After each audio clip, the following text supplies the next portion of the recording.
Hi guys, welcome to my YouTube channel. It's your girl Seraphic, and today I want to talk about these 5 women that were all killed by their husband this month only.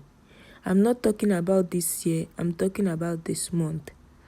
This is so sad and heartbroken that we have to watch this in this 21st century happen on our own watch.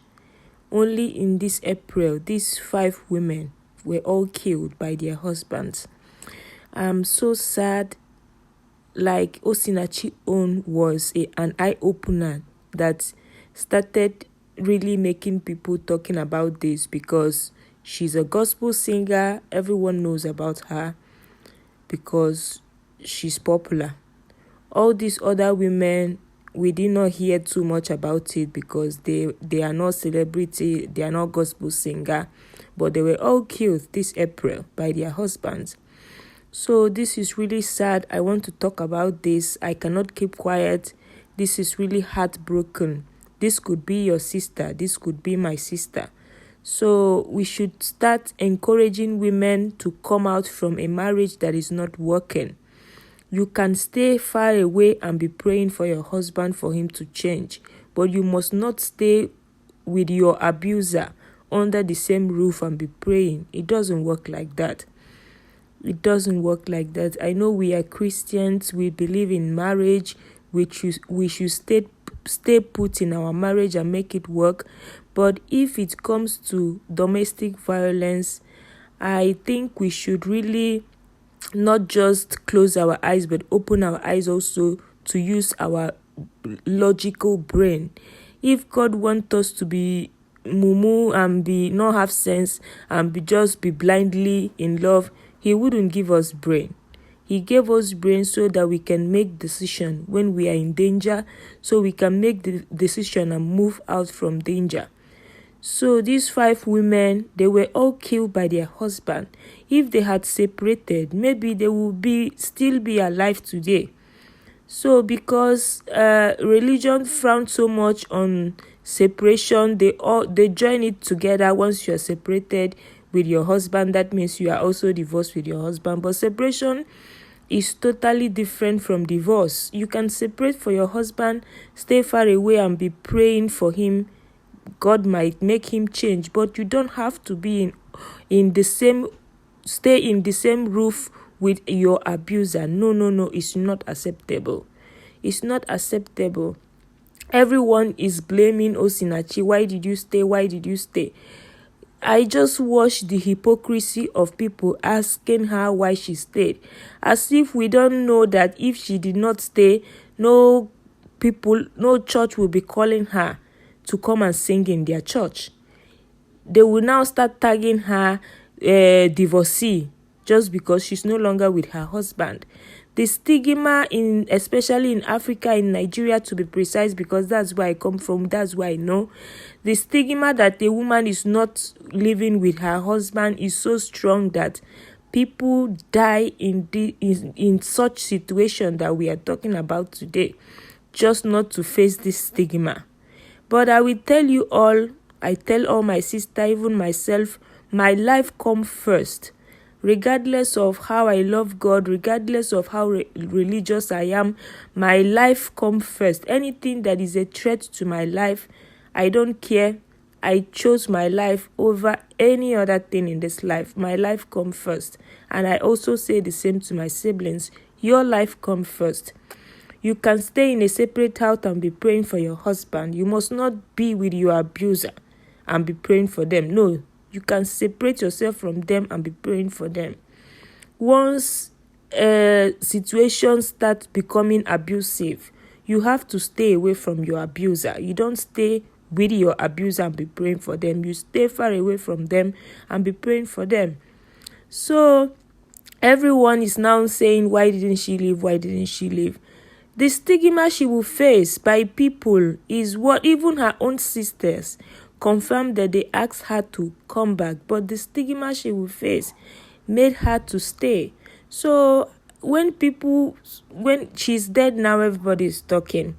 But how about we stop stigmatizing people that left their marriage because of abuse. How about us as individuals? Stop calling people, go back to your husband, you know the shame, blah blah blah. How about us?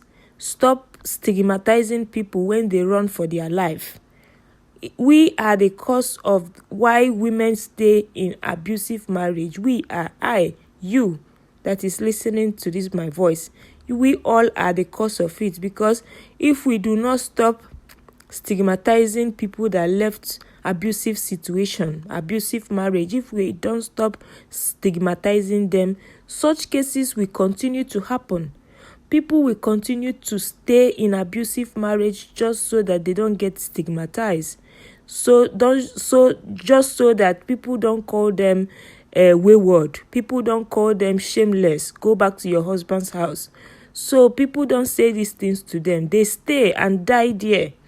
So please, you that is listening to my voice, we all can come together and encourage women and tell them that it is okay to stay far away from your husband that is abusive. Stay far away from him and be praying for him.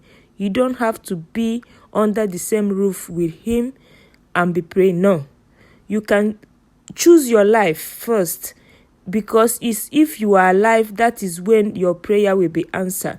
If you die, a dead person, a living dog is better than a dead dog. So please, let us all stop the stigmatization of women that run from a deadbeat marriage. Let's stop stigmatizing them so that such situation will stop and people will be able to heal far away from their abuser called husband and be able to be alive for their kids. Osinachi now is dead. Her husband is in police station custody. Who is now taking care of the kids? No one. You see? And all these other women that they were killed also by their husband, who is taking care of their kids? No one. So if they had separated, these women have separated from their husbands, I believe they will stay separate and still be alive to take care of their kids. What is it to bring kids in this world and both of you are not there to take care of them? Who the kid suffers it.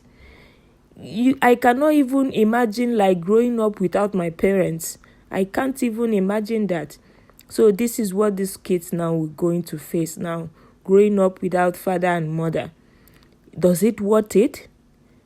It doesn't worth it in my own opinion. So I think we should start by not stigmatizing people that leave their marriages, especially if there is abuse in it.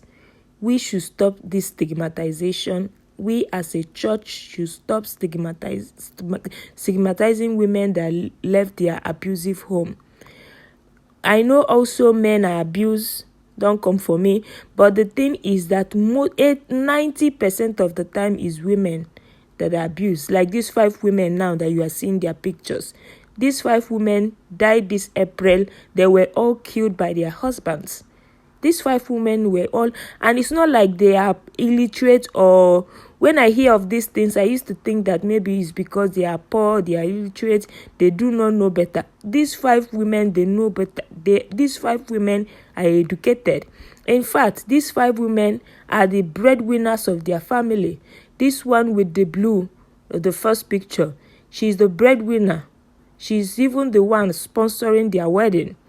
This one also, with the second one also, that is also wearing a blue top, is also the breadwinner. She's the one helping her husband, and so the list goes on.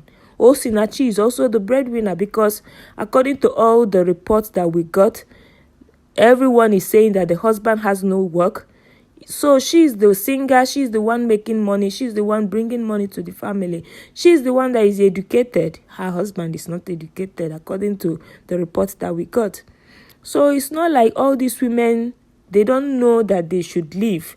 But it's because of the stigmatization that they will face in their husband's house, in the society, especially in the society, because it's obvious in the society, especially the society, because it's the society that will be telling her when she goes back, like her sisters and her mother wanted her to come back. It's people that will be insulting her. People like me and you that is listening to this voice will be calling her shameless woman, go back to your husband's house at the slightest opportunity, at the slightest provocation, at the slightest communication. Go back to your husband's house, shameless woman. That is living their life, from leaving their abuser, from leaving the abusive marriage, from leaving their deadbeat marriage. That is what they get from us. We, the society, is insult, stigmatization, abusing them, that they left for their life. That is why they stayed. So wherever you are right now, don't be a contributor. Don't be a contributor to this. Stand up for women that are being abused. Say no to abusive marriage. Say no to abusive marriage. This is all I have to talk about in this topic. Please, if you see any woman that come back from her husband's house, don't insult her. You don't know what she passed through. You don't know what that she passed through that made her flee for her life. So please don't insult her. Have respect for her. Have respect for her decision. Have respect for her fighting for her life. This is all I have to talk about in this topic. Thank you so much for watching. Bye for now. Bye for now, and say no to domestic violence.